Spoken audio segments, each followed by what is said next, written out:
Toby, the Pirates finished third, men and the women, at the conference championships. Had some really good performances. Had 5 conference champions on the women's side, 2 on the men's side. Yeah. What stood out for you in terms of how things went this past weekend? Yeah, the emphasis this entire year was our team coming together and just being bonded together. Every year we really focus on that, and it really comes together at conference, but then conference happens and the season's over. And so what we really focused on this year was trying to do that earlier, and what that resulted in is an even more bonded team when it came to conference. And yeah, we finished third place on both sides, but I thought we won the team award of just everybody being together and sharing in the successes. Again, third place as a team, but yet we had 7 individual winners. We had a lot of people PR. We had a lot of people just do things better than what they came in ranked. And so just overall, the weekend was great in regard to just that team feel. As you alluded to, there's always a surprise performance at this meet.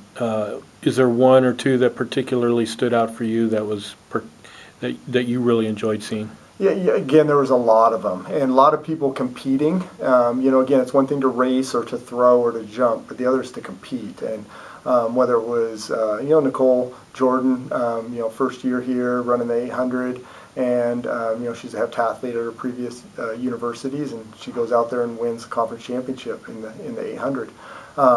Or Mason Velasquez, who honestly has not qualified for conference in his previous 3 years, and then qualified in a couple of events, made finals, and then scored points. And I mean, he just raced, and he basically took the team on his back because he's the only guy in that event for us. Lauren Rawls winning conference in the discus, having surgery 5 weeks ago, and basically being told, you probably should just take the rest of the year off. And now she's ranked in the top 30 in the nation. And then Amelia Hewson goes out there and breaks a conference record. No one I think it's a conference championship record as well as a conference record. No one's ever run faster than her. And she did it in prelims, and then she did it in finals, and she's still got, 4 or 5 more weeks, and then she's got a couple more years.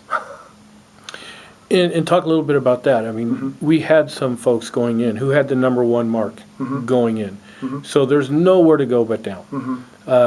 And yet they still performed and won. So being able to withstand that pressure and still win, what does that take? What is the mindset going into that? We spent a lot of time on that. I mean, as a coaching staff, as a team, we're not just coaching the biomechanics of track and field. We're trying to coach the mind but also letting the athletes know that we don't expect them to win.